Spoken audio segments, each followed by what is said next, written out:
Welcome to Suman TV. నేను మీ నవీన్. ఒకప్పుడు 20-25 ఏళ్ళ వయసులో శృంగార సామర్థ్యం అయితే నాకు చాలా బాగున్నది, కానీ 40 ఏళ్ళు వచ్చిన తర్వాత లైంగిక సమస్యలు పెరిగిపోయాయని చెప్పేసి అంటూ ఉంటారు. అసలు ఎందుకు 40 ఇయర్స్ దాటిన వాళ్ళలో ఇట్లాంటి సమస్యలు వస్తూ ఉంటాయి? వీటన్నిటి గురించి కూడా తెలుసుకుందాం. మనతో ఉన్నారు ప్రముఖ ఆండ్రాలజిస్ట్ డాక్టర్ ఆశీష్ రెడ్డి గారు. హాయ్ సార్, నమస్తే అండి. నమస్కారం సార్, నేను చెప్పింది అంటే ఇంట్రడక్షన్లో నిజమేనా? అంటే 40 తర్వాతనే ఇట్లాంటి సమస్యలు పెరుగుతూ ఉంటాయా? చాలా కామన్గా 40 ఇయర్స్ తర్వాత ఉండని కారణం ఏంటంటే వాళ్ళకి అప్పటి వరకు స్ట్రెస్ ఫ్యాక్టర్స్ తక్కువగా ఉంటాయి. యంగ్ ఉన్నప్పుడు ఆ ఫైర్ ఎక్కువ ఉంటుంది. సో ప్లస్ అంతా స్ట్రెస్ ఉండే అప్పుడే రీసెంట్ ఫ్రెష్ మ్యారేజ్ అయి ఉంటుంది. ప్లస్ ఎక్కువ ప్రాబ్లమ్స్ తక్కువ ఉండొచ్చు. 40 ఇయర్స్ రెస్పాన్సిబిలిటీస్ కరెక్ట్ వర్డ్ ఇది. రెస్పాన్సిబిలిటీస్తో కూడా ఇది ప్రాబ్లమ్స్ వస్తుంటాయి. అండ్ వెరీ కామన్గా మనం డయాబెటిక్స్లో చూస్తుంటాం. సో డయాబెటీస్ వల్ల కూడా అంగస్తమన సమస్యలు. ఎందుకు సార్ ఈ డయాబెటీస్కి సేమ్ అండి ఇది. అంటే మనము ఇంతకుముందు విన్నట్టు ఎప్పుడన్నా మీరు విని ఉంటారు, కళ్ళు ఖరాబ్ అవుతాయి, కిడ్నీస్ ఖరాబ్ అవుతాయి. సో ఇది కూడా ఎండ్ ఆర్గనే, అంగం కూడా ఒక ఎండ్ ఆర్గన్. సో దానివల్ల కూడా ఈ డిపాజిట్స్ అనేటి అంగంలో కూడా మనకి బ్లడ్ సర్క్యులేషన్ అనేది తగ్గిపోతుంది. సో దానివల్ల మనకి సమస్యలు చూస్తుంటాం. ఈ 40 క్రాస్ అయిన వల్ల ఈ డయాబెటిక్స్ వెరీ కామన్గా చూస్తుంటాం కాబట్టి వీళ్ళలో ఈ సమస్య చూస్తుంటాం. అండ్ స్ట్రెస్ ఇండ్యూస్డ్ రకరకాల టెన్షన్, మన రెస్పాన్సిబిలిటీస్ అనే కానీ ఎనీ వర్క్ స్ట్రెస్ కానీ ఇట్లాంటివన్నీ వాళ్ళకి మేజర్ ప్రాబ్లం. 40 ఇయర్సే కాదు, మా దగ్గర 80 ఇయర్స్ వాళ్ళు వస్తారు, 90 ఇయర్స్ వాళ్ళు వస్తారు. ఒక్కటండి, ఎప్పుడన్నా ఒక పేషెంట్ మన దగ్గరకు వచ్చి సార్ నాకు సెక్స్ చేయాలని ఉంది, దాన్ని మీరు హెల్ప్ చేయండి, మీరు నాకు ఏమైనా ట్రీట్మెంట్ ఇవ్వండి అంటే నేను డెఫినెట్లీ హెల్ప్ చేస్తాను. ఎందుకంటే సెక్స్ చేయడానికి ఏజ్ లేదు. ఈ ఏజ్ లోనే సెక్స్ చేయాలని ఏమీ లేదు. చాలా మంది ఇది ఒక రాంగ్ మిస్కన్సెప్షన్. అది చాలా తప్పు అండి. డాక్టర్స్ కూడా తప్పు. డెఫినెట్లీ ఎవరైనా డాక్టర్ వీడియో చూస్తే కూడా ప్లీజ్, మోస్ట్ ఇంపార్టెంట్ ఏంటంటే వాళ్ళకి కావాల్సింది మనం హెల్ప్ చేయడం తప్ప వాళ్ళని డిస్కరేజ్ చేసే పని కాదు. అరే ఒక భార్యాభర్తల మధ్యలో జరిగే ఒక ప్రైవేట్ థింగ్ గురించి మనం కామెంట్ చేయడానికి ఏముంది? వాడికి హెల్ప్ కావాలి, హెల్ప్ చేయాలి, అంతే. సింపుల్ పాయింట్ కదా. కోరికకి వయసుతో సంబంధం అసలు నేను చెప్పాను, I operated on 95 years guy. 95 years ఆయనకి నేను ఆపరేట్ చేసిన, ఇంప్లాంట్ వేసినాను ఆయనకి. హార్ట్ సర్జరీ కావచ్చు, వాళ్ళకి ఏదైనా షుగర్ కావచ్చు, బీపీ ఇట్లా ఉన్న వాళ్ళకి కూడా చేయొచ్చు అండి. 100%. ఒక్కటండి, ఇది స్పైనల్ అనస్థీషియాలో చేస్తాం. పేషెంట్ మొత్తం కాన్షియస్ ఉంటాడు, మనతో మాట్లాడుతూనే ఉంటాడు. సో నాకు ఆ స్ట్రెస్ ఉండదు. అంటే ఏమైనా అవుతుంది, అనస్థీషియా నుంచి బయటకు రా. చాలా మందికి ఏజ్లో అనస్థీషియా నుంచి బయటకు రాని భయం ఉంటుంది. మాకు ఆ సమస్యనే లేదు. స్పైనల్ అనస్థీషియాలో చేస్తాము. పేషెంట్ కాన్షియస్ ఉంటాడు, మనతో మాట్లాడుతూ ఉంటాడు. వాళ్ళకి ఏమో మా నార్మల్ పాటలు పెడతాను నేను, వాళ్ళు పాటలు ఎంజాయ్ చేస్తారు, వాళ్ళకి నచ్చిన మ్యూజిక్ పెడతాను. సో వాళ్ళకి ఆ స్ట్రెస్ పాయింట్ ఉండదు. సో ఇంప్లాంట్ అనేది ఏంటంటే ఎవరికైనా మేజర్ సమస్య ఉంటే, అంటే ఏ మందులు వాడినా ఇంప్రూవ్మెంట్ రాలేదు, షాక్వేవ్ థెరపీ యూజ్ చేసినా ఇంప్రూవ్మెంట్ రాలేదు, అట్లాంటి వాళ్ళకి పీనైల్ ఇంప్లాంట్ సర్జరీ. సో ఎవరైనా చేయించుకోవచ్చండి. సార్ చాలా మందికి ఒక అపోహ ఉంది సార్, అంటే ఇది యంగ్ ఏజ్లో అవసరం లేదు ఇంప్లాంట్ అనేది, సో ఓల్డ్ ఏజ్ వాళ్ళకి మాత్రమే ఎందుకు అసలు ఇంప్లాంట్కి వెళ్ళిపోతా ఉన్నారు, మీరు ట్రీట్మెంట్ ఇస్తే సరిపోద్ది కదా అని అంటూ ఉంటారు.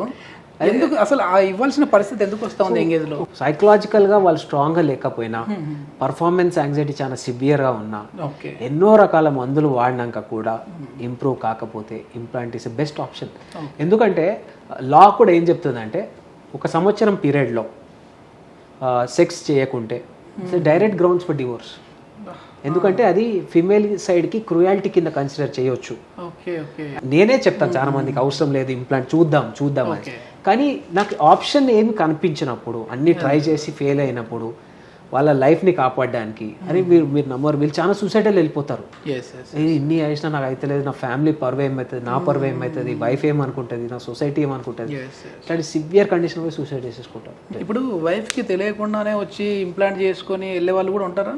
అంటే ఖచ్చితంగా తెలిసే ఉంటుందా? 90%. ఒకవేళ ఇంప్లాంట్ చేసుకున్న వ్యక్తి శృంగారంలో పాల్గొన్నప్పుడు తన వైఫ్ తెలుస్తుంది? లక్కీగా ఇది ఎవరికి తెలియదు, డాక్టర్ పేషెంట్ కి తప్ప. సీరియస్ అంటే అది అక్కడ సర్జరీ మార్క్స్ కానీ ఏం కనిపిస్తుంది. చాలా కాస్మెటిక్ గా చేస్తాం.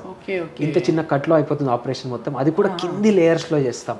సో బయట నుంచి నీకు అసలు లోపల ఇంప్లాంట్ ఉందని నువ్వు చెప్పుకుంటే తప్ప ఇంకో మనిషికి తెలిసే ఛాన్స్ లేదు. ఇంప్లాంట్ వేసిన వ్యక్తి ఎంతసేపు శృంగారం చేయగలడండి? ఓపిక 24 గంటలు కూడా చేయొచ్చు. 24 గంటలు, 24 hours, రోజంతా. అంటే ఎందుకంటే బేసిక్లీ ఒక నార్మల్ ఇంప్లాంట్ వేసిన పర్సన్కి, ఒక హెల్దీ నాలాంటి ఇండివిజువల్కి తేడా ఏంటి అంటే, ఒక్కసారి వీర్యం బయటకు వచ్చేస్తే మనకి అంగం ష్రింక్ అయిపోతుంది.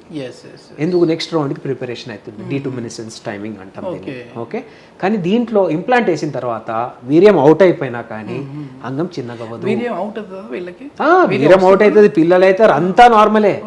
1% కూడా వాళ్ళ లైఫ్ లో చేంజ్ రాదు. Orgasm always from the brain. So orgasm అనేది 100% వస్తుంది. అదే చెప్తున్నా, వీళ్ళకి ఇది ఒక చాలా మందిలో ఉన్న కామన్ ఇదేంటి అంటే నాకు పిల్లలు అవుతారా ఈ టెస్ట్ చేస్తే. చాలా మంది డాక్టర్స్ కూడా చాలా తెలియదు, అంటే ఇది అడ్వాన్స్డ్ ట్రీట్మెంట్స్ ఇవి. సో డాక్టర్స్ లో కూడా అవగాహన ఉండదు. దీనివల్ల యూరినరీ ప్రాబ్లమ్స్ వస్తాయి అనుకుంటారు, దీనివల్ల ప్రెగ్నెన్సీ రాదనుకుంటారు. ఏం లేదండి, అబ్సల్యూట్లీ సేఫ్. నార్మల్ గా పిల్లలు అవుతారు, ఎవ్రీథింగ్ నార్మల్. ఏమి చేంజ్ కాదు. నేను ఇంకా ఏదో 40 years వాళ్ళ గురించి అడుగుతా ఉన్నాను, కానీ మీరు 80-95 years వాళ్ళ గురించి కూడా చెప్తా ఉన్నారు.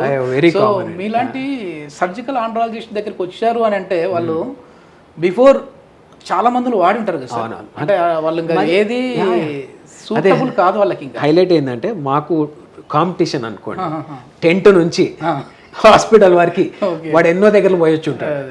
వాడు టెంట్ లో మూలికలు కూడా ఉంటాడు, రోడ్ల పైన ఏం కనిపిస్తుంది వేసుకుంటాడు, ఆన్లైన్ లో ఏది సెక్స్ కి ఇంత అవుతుంది అంత అవుతుంది అని చూసి వాడు కొనుక్కుంటారు.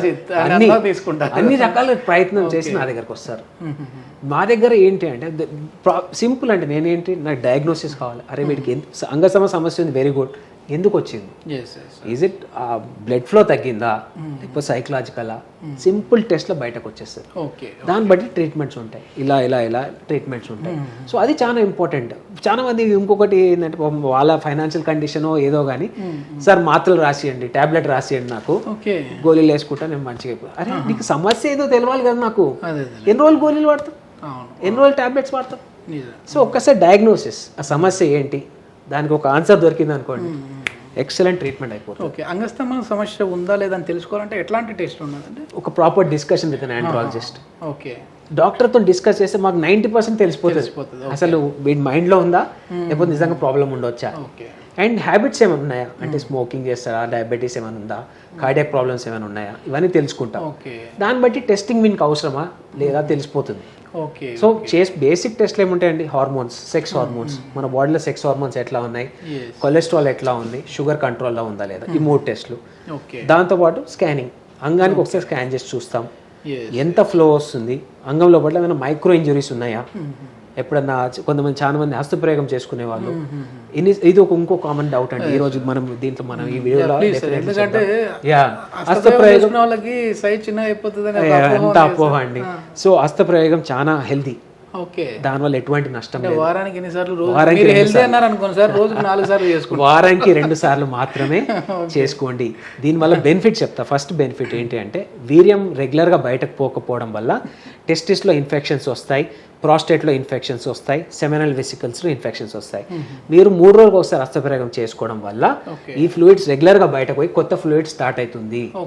చేసుకోకపోవడం ఒక 10 రోజుల కంటే ఎక్కువ ఉన్నప్పుడు ఏమవుతుందంటే లోపట్ల ఇన్ఫెక్షన్స్ వచ్చే ప్రమాదం ఉంటుంది. యూరిన్ లో నుంచి ఇన్ఫెక్షన్ వీర్యంలోకి పోవచ్చు. సో 3 రోజులకు ఒకసారి చేసుకోండి, చాలా హెల్దీ. చేసుకున్నప్పుడు కణాలు తగ్గిపోతాయి అనుకోవడము చాలా మంది అంటారు, అస్సలు ప్రసక్తే లేదండి.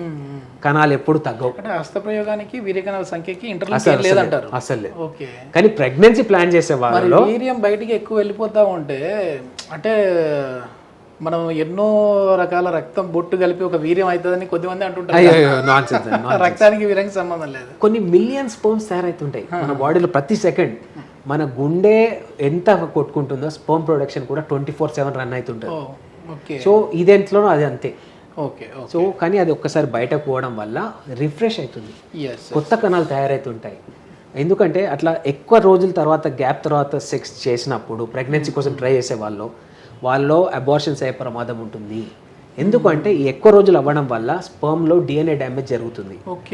అప్పుడు వాళ్ళు కలిసినప్పుడు ఆ రోజు అన్ని కరెక్ట్గా ఉండి చేసినప్పుడు అబార్షన్ అయ్యే ప్రమాదం ఉంటుంది. సో రెగ్యులర్గా సెక్స్ చేసే వాళ్ళలో అబార్షన్ అయ్యే ప్రమాదం తక్కువగా ఉంటుంది. ఎందుకంటే రెగ్యులర్గా స్పర్మ్ అవుట్ అవుతుంది, పాత నీరు పోయి కొత్త నీరు రావాలంటారు. డెఫినెట్లీ అంటే సైంటిఫికల్గా ప్రూవెన్. అంటే ఏదో మనము నోటికి వచ్చిన మాట కాదు, ఇవన్నీ సైంటిఫికల్గా ఆల్రెడీ ప్రూవ్ చేశారు. ఎన్ని టైమ్స్ సెక్స్ ఎన్ని టైమ్స్ చేయాలి, ఎన్ని టైమ్స్ హస్తప్రయోగం చేసుకోవాలి, ఇవన్నీ సైంటిఫిక్.